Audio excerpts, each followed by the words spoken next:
Vot Alevavot 41. On finit la Hagdama Bet Hashem et il dit Uma Shani Mitkaven Lifol Besifri.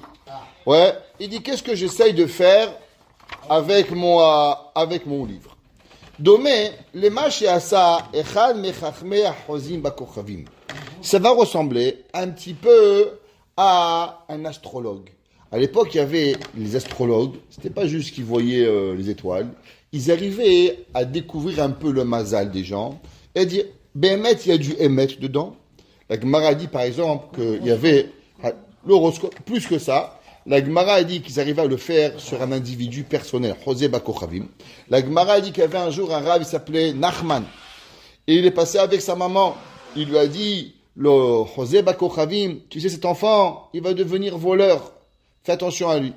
Alors elle est allée voir les rabbins. Elle dit, Rabbi, voilà ce qu'il m'a dit le José Bakochavim. Il lui dit, mets-lui un chapeau. Pas seulement une kippa, mais lui qu'il a toute sa vie un chapeau. Et comme ça qu'il a fait, la maman elle lui a acheté une casquette, elle lui a mis. Et toute sa vie, et un jour, la casquette elle est tombée. Il a couru, elle est presque volée. Et grâce à ce que Hacham, ça veut dire que quoi? C'est qu'il y a un mazal quelque part. Seulement, les Am Israël, il est ma'alamina mazal, et il est capable de transformer et de changer. C'est pas comme Ashkenazim Mektoub, que c'est une chose que tu peux pas changer. Il y a une force. Donc, il y avait ce José Bakochavim, et il dit, Ayodim et kemot ha'otzrot ha'temunim. À travers les étoiles, ils savent quel jour il y a plus de mazal, quel jour il y a moins de mazal, où est-ce qu'il y a certaines choses. Shenichnas lechatzar achad meohavav. Un homme, il est rentré chez un de ses amis. Veirgish shiesh bo matmon. Alors, il a vu qu'il y avait là-bas un trésor. José Kochavim chipes acharav. Et l'astrologue, il est rentré derrière lui. Umatza kesef shachor. Il a trouvé de l'argent noir. Shetsurato ishtana edea chaouda shalta alav. C'était des vieilles pièces. Que les pièces, elles étaient rouillées. Ou la kach me'ad me'akesef. Il a pris un petit peu d'argent. Veshifchef oto bemelar vechometz. Et tu le fais briller avec du sel et du vinaigre. Mesdames et messieurs, si vous voulez faire briller votre argenterie, du sel et du vinaigre. Shata veyafa ota. Et maintenant, il a rendu des pièces brillantes. C'est que l'argenterie, les pièces en argent, elles ont brillé. Veya mavrik me'az, et de nouveau, elle ressemblait comme avant. Vachakar tziva balabay l'anche beto, la sotkar gabishar matmon, et il vient, on a fait comme ça, à travers toutes les pièces. Vegam animikaven la sotkar, bechovot levavot. Les galot, otam ou la harot, et zoar ma'alotehem. Il dit quelque chose d'incroyable. Il nous apprend une règle d'éducation et une règle de vie, le chovot levavot, que je ne sais pas si les gens y comprennent, qu'est-ce qu'il nous a renseigné. Généralement, quand tu as quelqu'un, tu vas à un cours de Torah, ou bien tu as un papa avec ses enfants, un mari avec sa femme, une femme avec son mari. Quand elle a un défaut, notre première intention, notre premier réflexe plutôt, c'est d'appuyer sur le défaut. C'est-à-dire, tu es en retard, tu fais pas, tu si, tu l'as. Et généralement, qu'est-ce qui se passe quand tu appuies sur un défaut de quelqu'un? Ça crée l'animosité. À la page, quelqu'un dira, merci beaucoup que tu me dis que je suis en retard. Émet, on le prend mal. Et qu'est-ce qu'on crée? On crée de la mahloket, on crée de la tension, et la personne, elle écoute plus rien. Dès qu'une personne, elle se met en mode bagarre, elle se met en mode critique, la première chose que le cerveau, il fait, il crée un paravent. Il crée une mechitza. Cette personne, elle ne peut pas me parler. Je peux rien écouter d'elle. Pourquoi? Parce qu'elle veut pas mon bien. C'est pas pour rien que le Maharal de Prague dit que la Torah elle a enseigné la mitzvah de Ocheach Tocher et Amitecha, que tu dois faire une remontrance à ton ami. Qu'est-ce qu'il dit le Maharal? Le Maharal il dit que avant la Torah a des deux mitzvot. Lotis naricha bilvavecha, ve'ahavta alireacha kamocha, Ocheach Tocher et Amitecha. Avant de parler à quelqu'un, qu'est-ce qu'il faut? Il faut qu'il y a deux concepts qui doivent précéder la Tochacha. La première, que tu n'as aucune sina sur lui. La deuxième, que tu l'aimes. Et si tu accomplis ces deux principes, alors Ochiar Tochiar. Dit le Maharal, mais si l'autre, quand il écoute, qu'est-ce qu'il fait? Il sent que tu veux l'écraser. Il sent que parce que tu ne l'aimes pas, tu pourras rien avoir. Tu pourras rien attirer de lui. Rabbi Nachman de Breslev dit que même quand l'homme, il vient et il va s'auto-critiquer, il doit d'abord se donner un compliment. Pourquoi? Parce que sinon, le cerveau humain, il va refuser la critique. Il dit Rabbi Nachman que si l'homme, il commence, bon, il faut que je me lève à l'heure, je suis toujours en retard, ben ça va, je suis plus rien. L'homme, il va pas changer. L'homme, il avait dit, ok, Baruch Hashem, je prie 3 tfilotes. Baruch Hashem, j'ai des tzitzit. Baruch Hashem, j'ai des péotes. Baruch Hashem, j'ai une perruque. Baruch Hashem, je suis un Shomer Shabbat. Et bon, maintenant, il faut que je m'arrange. Comment je peux m'arranger? Mais si tu commences avec la critique, ton cerveau, il va faire 2 choses. Ou bien il va te dire, alors tu es pourri, il n'y a aucune chance. Ou bien, et de toute façon, ça va pas changer rien du tout. Parce que le cerveau, il va refuser la critique. Il dit, même si c'est personnel. Comme ça qu'il dit Rabbi Nachman. Torah respect bête. Le Chovat Alevavot, il dit que l'homme juif, il a un diamant.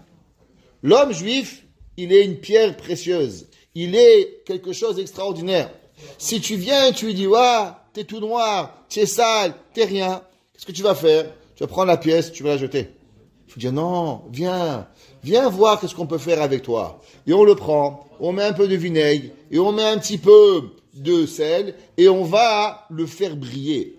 Ça veut dire, lui dire, viens, tu es rien, tu vaux rien. Veut dire quoi faire? On ne peut pas avancer. Le but de la Tochacha, la façon d'avancer, c'est quoi? C'est à travers rentrer chez l'autre et lui faire découvrir ses midotes qu'il a chez lui, et à travers les midotes qu'il a chez lui, le faire grandir. Ça veut dire de lui faire comprendre qu'en vérité, tout ce qui doit arriver, il a déjà à l'intérieur de lui ses midotes. Seulement malheureusement le Yetzer Hara, qu'est-ce qu'il fait? Le Yetzer Hara, il nous les a couverts. Al-Pi Kabbalah, on sait que la Neshama du juif, elle est là, elle brille. Et qu'est-ce qui se passe? Chaque fois que l'on fait une Avera, alors, Khazak, on fait une tâche, ça s'appelle une klipa. Une klipa, c'est une écorce. Et chaque fois qu'on fait, alors, on couvre, et on couvre, et on couvre. Khazak. Et jusqu'à qu'à un moment, encore, c'est de la terre que tu mets, et que tu sais même plus où elle est. Alors après, il faut un détecteur de métal. En bas, il y a une tache, il y a quelque chose qui sonne. Tu creuses, et tu trouves des pièces. Mais elles sont toutes noires. C'est pas suffisant. Après, tu commences à les frotter, et ben, tu vas commencer à les faire briller. Il dit, le Chovot Alevavot, tout le concept du moussard, c'est ça. Chaque fois qu'on veut parler à quelqu'un, trouvons la qualité chez la personne. Trouvons avec quoi on va être capable de le faire grandir. Rav Chaikin, notre cher vénéré maître, le Rosh Yeshiva d'Aïcha d'Exteba, il était toujours, quand les élèves, ils finissaient le bac, il les poussait, qui font le bac avec mention, bien, travailler dur. Un jour, quelqu'un qui lui a demandé, Rabbi, vous êtes un Rosh Yeshiva, qu'est-ce que vous vous intéressez à ce qu'ils font le bac et qui travaillent dur? Il dit, tu n'as pas compris. Le Yetzer Hara, il dit à la personne, tu n'es pas capable. Le Yetzer Hara, il dit à la personne, tu ne peux pas rester une nuit à étudier, faut que tu dormes. Mais quand c'est pour le bac, je les pousse à travailler dur. Et après, ils font à 3 heures du matin, ils font les devoirs, ils avancent, ils réussissent.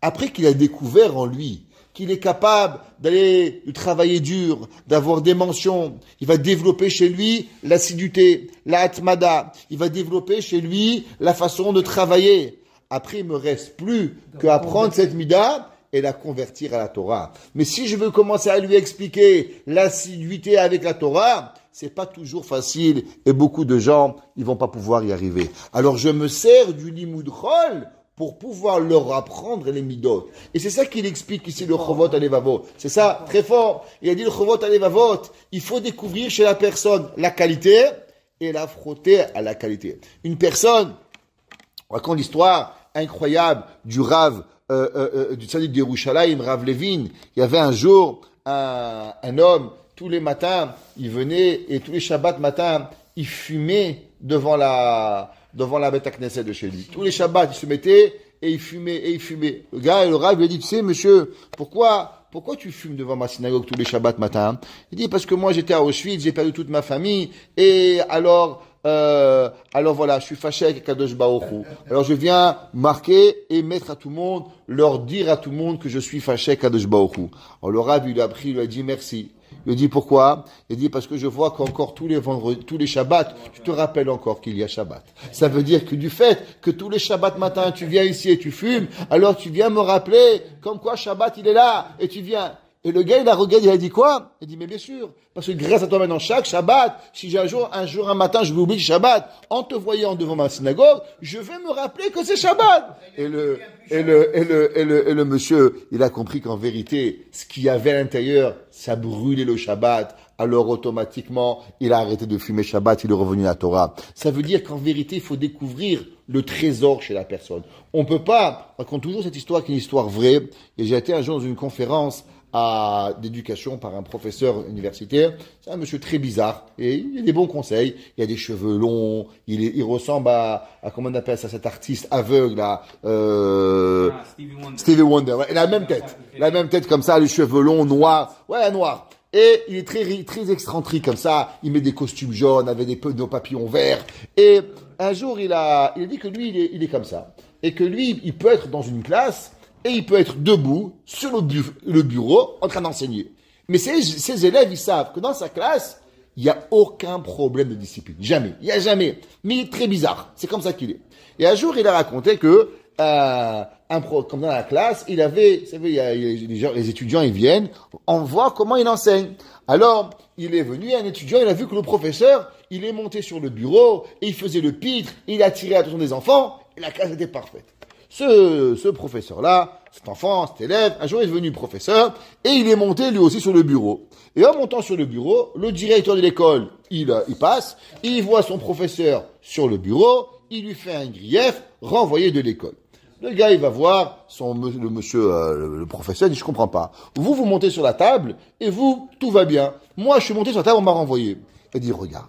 Moi, j'ai un nœud papillon jaune, un costume vert fluo et les chaussures à points roses. Donc, quand on m'engage, c'est ça qu'on engage. On engage un clown. Donc, quand on engage un clown, c'est normal que le clown, il est sur une table. C'est normal pour moi. Ça, c'est ma façon d'enseigner. Toi, t'es en costard cravate. Quand tu montes sur une table, c'est chez les fous qu'il faut t'envoyer. Il lui a dit, dans ma classe, ce que j'ai voulu que tu comprends, c'est que chacun de nous, il a quelque chose comment enseigner.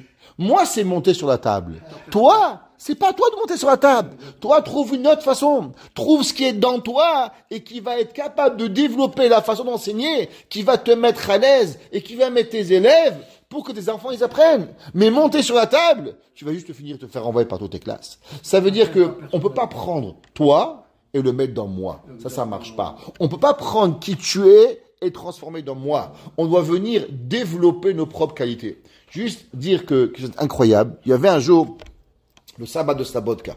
Le sabbat de Slabodka qui était le Rosh Yeshiva, le Da'at Torah avant-guerre. Il est un jour arrivé à la Yeshiva de Mir, chez Rabbi Rucham. Et il est venu visiter la Yeshiva.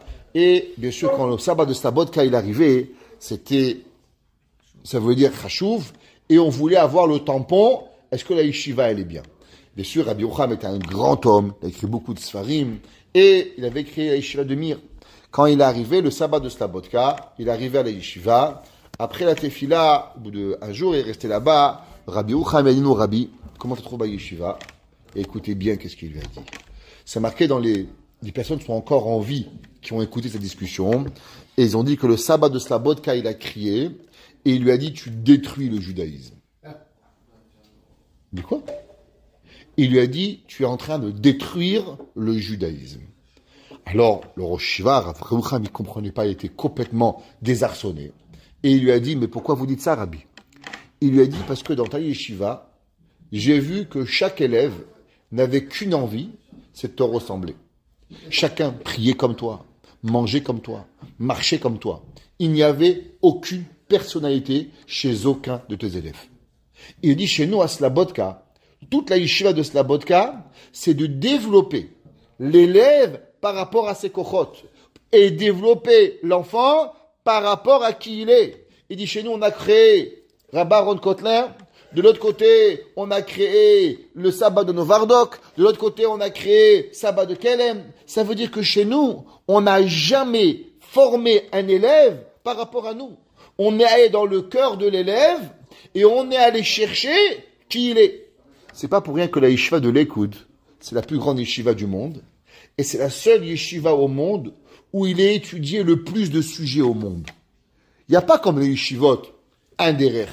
Dans le même Midrash, Baba Kama, Baba Metzia, Baba Batra, Basar Bechalab, Tarovet. Pourquoi? Rebaron Kotel, le Talmud du sabbat de Slabotka, il a dit, le but d'un homme, c'est de lui donner qu'est-ce que lui il veut. Nous, on est au service pour pouvoir que l'enfant, il se développe. Si vous voulez voir, c'est pas un mot, il y a un sefer qui s'appelle Aleph Bet Gimel Dalet. Pourquoi il s'appelle comme ça? Il s'appelle Alouf Bina Girsa Deyan Kuta.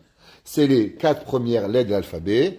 Alouf, apprentissage. Bina, la compréhension. Girsa, la lecture. Dalet, Deyan Kuta de l'enfant. Ça n'est pas d'éducation. Dans ce livre-là, et on connaît pas l'auteur, il est écrit il y a à peu près 100 ans. L'auteur, on connaît pas, c'est pas écrit dans ce livre. Et là-bas, il ramène une halakha dans Shulchan Aruch. Vous savez, le Shulchan Aruch, c'est le livre le plus précis au monde. Ça veut dire que chaque point, chaque virgule, chaque mot, il est analysé. Tout celui qui a un peu appris la halakha, le Shach, le Taz, le Rabbi Akiva Eger, le Pitri Tshuva, le Birkei Yosef, le Chida, tous les Mefarshim, chaque mot, ils ont pris le Shulchan Aruch et ils en ont fait quelque chose d'incroyable. Le Ramdan Eibishitz, il dit que le Shulchan Aruch, il a été écrit al pi Ruach HaKodesh, et c'est pour ça que chaque mot, il est analysé au laser, et il n'y a pas un mot, Rabbi Shalom, en plus, et encore moins un mot en moins. Chaque mot, il doit être compris, et chaque virgule. Rabbi Yosef Karo, quand il a écrit, on sait qu'il avait un guilou du Magid, le Magid Mesharim qu'il apprenait, et donc chaque mot, faut faire attention pourquoi il a été écrit ce mot, et aussi pourquoi il n'a pas été écrit ce mot. Dans Elchot, les lois de Kibud Avaim, Hazak, Al-Pi Ruach HaKodesh, il est écrit. Alors, dans là-bas, il y a 2 halachot. Il y a Elchot Kibud Avaim, les obligations que le père il a envers les enfants envers le père et le père envers les enfants. Et il y a aussi les lois de Rav, d'un professeur. Dans toutes les lois que le père il a avec les enfants, le Shulchan Aruch il emploie le mot chinuch, que le père il doit être mechaner ses enfants. Mechaner, traduction, éduquer. Le Shulchan Aruch quand il parle du Rav versus l'élève, il emploie jamais, vous vérifiez, le mot chinuch. Il emploie seulement le mot melamed. Et il dit, pourquoi le Shulchan Aruch il n'a pas écrit le mot chinuch chez un professeur? Il dit le Sefer Alouf Bina Girsa Deyan Kuta, parce que le professeur n'est pas là à éduquer l'enfant. Le professeur, il est à prendre la qualité de l'enfant et développer chez l'enfant ce que ses parents lui ont donné.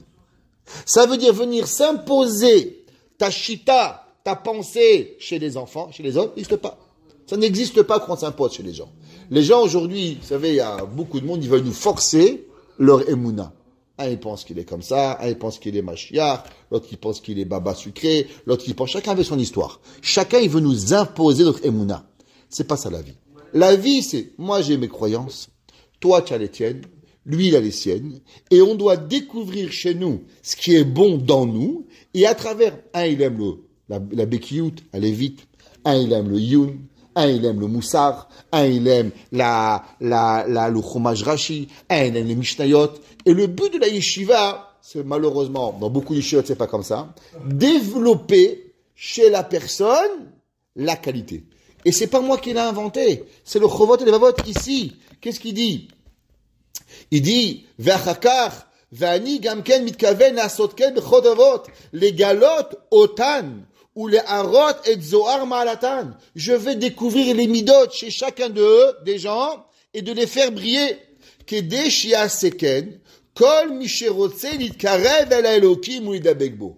Tout celui qui veut arriver chez Kadosh Baruch Hu, alors moi en vérité, je suis seulement le vinaigre et le sel, je suis seulement le produit pec citron, je suis le myrrhe, c'est tout ce que je suis, il dit. Moi, toi tu es une bonne personne, tu as sur toi plein de swift, plein de saleté, plein de gras, et maintenant tu me mets un produit, des capots, et tu sors bien. C'est tout qu'est-ce qu'il faut faire. La mida de Moussar, pas d'écraser les gens.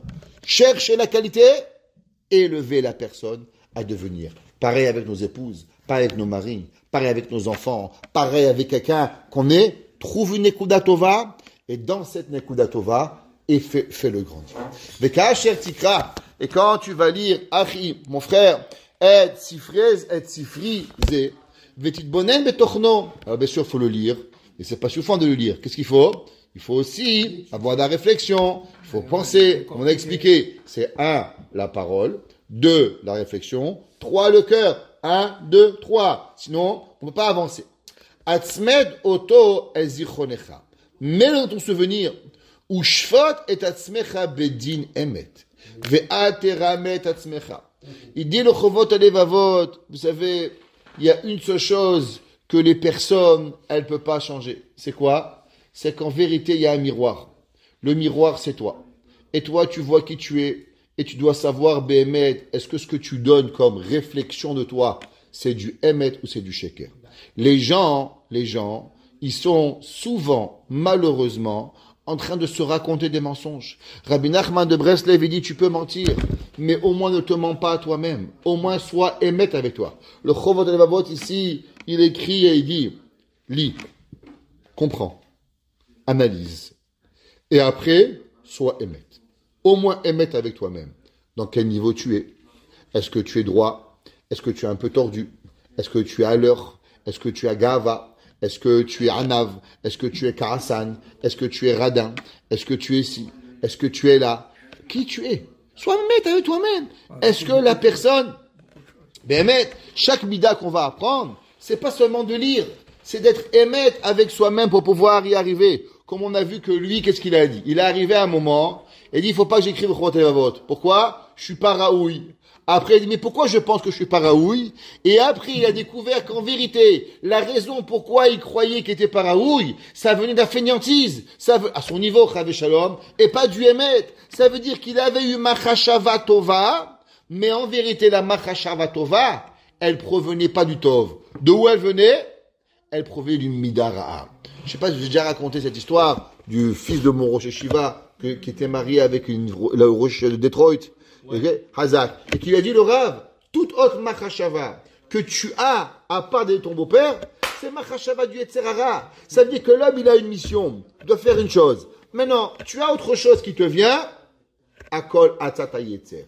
L'homme, il doit avoir un trait et savoir qu'est-ce que je dois faire et qu'est-ce que je dois pas faire. C'est quoi mon but, c'est quoi pas mon but. Où j'en suis dans ma vie. Beaucoup de gens, ils sont là. Vous savez, on raconte qu'il y avait un homme, Chafetz Chaim, c'est marqué qu'il y avait un jour un chazan dans une synagogue, dans une petite ville. Vous savez, à l'époque, c'était pas comme maintenant. Les gens, ils sortaient même pas de leur village. Ils savaient rien. Il y avait un jour un chazan, il y avait un rabbin. Et un jour, le rabbin, il est mort. Et le chazan, les gens, ils ont donné la place du rabbin. Mais ils connaissaient rien, miskin. Et le chazan, il disait, c'est bien, c'est pas bien. Pas méchamment, mais il disait comme ça lui vient à la tête. Et un jour, il y a eu une réunion, et on a invité tous les rabbins de la province, et il a été invité à la réunion. Et quand il est invité à la réunion, il y avait des grands rabbinim qui parlaient de sujets importants. Mais lui, mesquin, il comprenait rien. Il savait même pas de quoi il parlait. Shulchan Aruch, Shach, Taz, Rabbi Akiba, Yanoda Biouda, des Chakirot, le Pichem Megadim. Mais de quelle langue il parle? Mais de quoi il parle? Moi, je sais, est-ce qu'on fait Shacharit le matin, Shacharit l'après-midi, Arvit le soir? Je connais la Torah. C'est quoi toutes ces questions qui viennent? Il a compris qu'il était loin de tout. Il n'est pas reparti à sa ville. Il est parti, 5 ans, et il est allé à la yeshiva. Et 5 ans, il est allé, il a appris, et il est devenu un rav. Quand le Chafetz Chaim, il a entendu ça, il a dit, cet homme, il a du émettre en lui. Ça veut dire de savoir qu'il ne savait pas. Et de prendre la décision de dire, faut que j'apprends, il y a du émettre. Ça veut dire que l'homme, il ne doit pas se mentir. L'homme, il peut pas. Rabbi Ephraim, hier, il a parlé, il a dit qu'il y a des gens, quand tu dis un peu de mal d'eux, ils deviennent très fâchés. Il dit pourquoi? Ici, toi, tu sais qui tu es. Qu'est-ce que tu t'en fous ce que les gens pensent de toi? Il dit, toi, tu sais que tu es un bon joueur de tennis. Toi, tu es Pete Sampras. Ouais, t'es un grand joueur de tennis. Je ne sais même plus s'il existe encore celui-là. Ouais, Ivan Lendl. Ouais, grand joueur de tennis. Mais non, tu es un mauvais joueur. Il sait, il était champion du monde. Il a gagné je sais pas combien de titres de tennis. Tu dis, tu sais pas jouer. La preuve, la réalité, elle a prouvé l'inverse. Pourquoi des gens, quand ils nous critiquent, c'est qu'on est très fâché avec eux? Et dire Rabbi Ephraim, c'est parce que toi-même, tu sais que t'es pas émet. C'est parce que toi-même, tu sais que tu n'es pas un joueur de tennis. Tu fais croire à tout le monde que tu joues au tennis. Alors maintenant, toi, toute ta vie, tu as voulu réussir à faire croire au monde que tu étais champion de tennis. Mais maintenant que les gens, ils savent que tu n'es pas champion de tennis, tu deviens fou. Comment ils connaissent mon secret? Ça fait que tu te fâches. Pareil, un homme, il fait croire au monde qu'il est je sais pas quoi, qu'il a un gentil mari, qu'il a un gentil père. Et on lui dit, ah, t'es un méchant, il se fâche. Pourquoi? Parce que toute sa vie, c'est de cacher ses bêtises. Un homme, il est un gentil monsieur. Il est gentil avec sa femme, gentil avec ses enfants. Il est au col, elle a l'heure. On s'en fout ce que les gens y pensent. Pourquoi? Parce que dans moi, je suis émet. Il dit le chovot alevavot.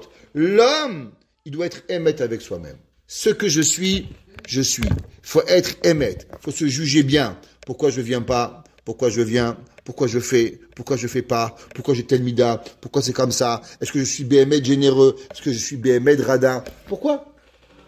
Pourquoi l'homme il arrive? L'homme il doit être béhémet et mettre avec lui-même.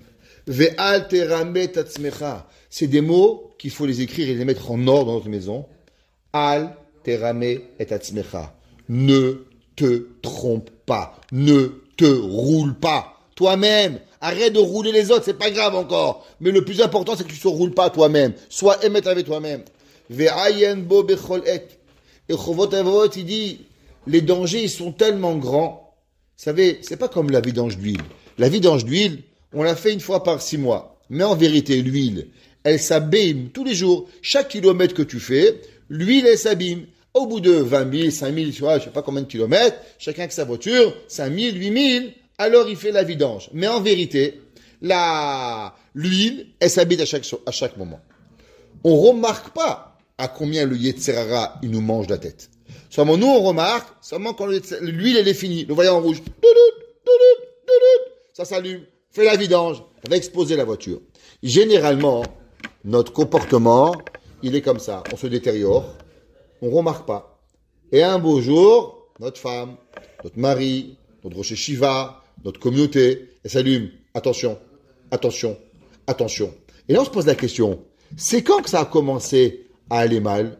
La réponse, ça fait 6 mois, mon frère. C'est comme la voiture. Chaque kilomètre que tu fais, aujourd'hui, il y a des testeurs en voiture qui disent 80%, 78%, 76%, 40%. Et quand tu roules à New York, tu fais 2000 km, tu vois l'huile qui commence à s'abîmer. 32%, 28%. Ça veut dire que chaque jour, l'huile s'abîme. Chaque jour, ton caractère, il s'abîme. Chaque jour, ta mise elle se détériore. Seulement quoi? Jusqu'à un beau jour, ça allume. Bip, bip, bip, bip, bip, bip. Change-toi. Alors nous, qu'est-ce qu'on fait? On attend que ça va mal. Rabbi, un petit cours de moussard, s'il vous plaît.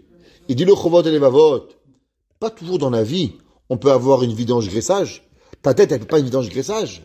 Pour qu'un homme, en vérité, il reste parfait tout le temps, il faut qu'il ait du moussard tous les jours. Tous les jours, en vérité, c'est comme la voiture. Si on pourrait vider l'huile qui est mauvaise et rajouter la bonne huile tous les jours, alors on aurait chaque jour une voiture à 100%.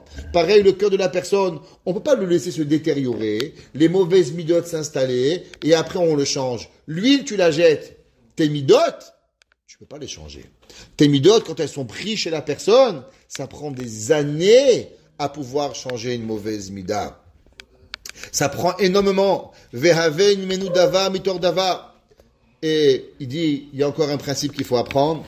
Il dit que la personne, c'est vrai, on peut pas tout expliquer dans la vie. Vous savez, on peut pas tout expliquer.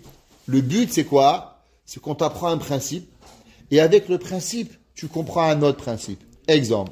Un homme, on dit, tu sais, il faut quand tu rentres à la maison, dès que tu arrives, tu commences pas à manger. Il faut dire bonjour à ta femme. Ah, ok. Alors il va, il rentre, il dit bonjour, il se jette sur le manger. T'as rien compris. Le but, c'est pas de dire bonjour. Le but, c'est pas de dire au revoir. Le but, c'est d'être poli, comment ça va, comment vont les enfants, d'avoir une conversation. Alors l'homme, il doit pas être stupide, il dit. L'homme, on lui apprend, réfléchis pourquoi on t'a appris qu'il faut dire bonjour. Et on dit, ah, ok, donc puisque pour être bonjour, ça veut être présent. Il faut que je sois présent pour la vaisselle, il faut que je sois présent pour ma femme, il faut que je sois présent pour mes enfants, il faut que je sois présent. Au moment où tu sais, faut arriver à l'heure à Shacharit. Ah, il dit, ah, ok, Shacharit et pas Mincha. Haram. On parle de Shacharit, mais c'est pareil Mincha, c'est pareil Mariv. On dit, tu sais, quand il arrive Yom Kippour, ouais, faut attention. Mais c'est seulement un exemple. L'homme, il doit avoir dans sa tête, pareil, quand on parle de mitzvah, de ahava, on ne pourra pas dire tous les exemples de Ahabat Hashem. Il faut que tu comprends. On va donner un exemple. Et de toi-même, tu vas avoir de la bina. C'est quoi la bina? Les havin, davar, mitor davar. Un jour, j'avais un élève en classe. Il était en train de parler. Et moi, je passe à côté, je fais comme ça. Je tape sur la table. Alors, au bout de 2 minutes, je dis, David, qu'est-ce qui se passe? Il me dit, oui, Rabbi. Je lui dis, pourquoi tu continues à parler? Il me dit, le Rabbi n'a pas dit d'arrêter de parler. Je lui ai dit, oui, mais j'ai tapé sur la table. Ah, il m'a dit, Rabbi, je savais pas que quand on tapait sur la table, ça voulait dire qu'on n'a pas le droit de parler. Ok. Le lendemain, il rentre, il était un petit peu turbulent. J'arrive et je tape les doigts. Et là, il continue. Je dis, David, qu'est-ce qui se passe? Il me dit, Rabbi, vous n'avez pas tapé sur la table. Mais Béhémet, pas méchamment. Ça veut dire que quoi? Lui, il a la tête, c'était un robot. Tu tapes sur la table, parle pas. Tu cliques les doigts, il n'a pas fait le lien. Que des fois on tape sur la table, des fois on claque des doigts, parce qu'on n'a pas envie d'arrêter. Dire David, arrête de parler, ça coupe le cours du cours. Alors tu fais un petit signe. Lui, c'est un ordinateur. Tu m'as dit, tape les doigts, c'est la table. Claque les doigts, ça veut dire. Mais il peut pas comprendre. Et en vérité, après j'ai compris que toute sa vie c'était comme ça.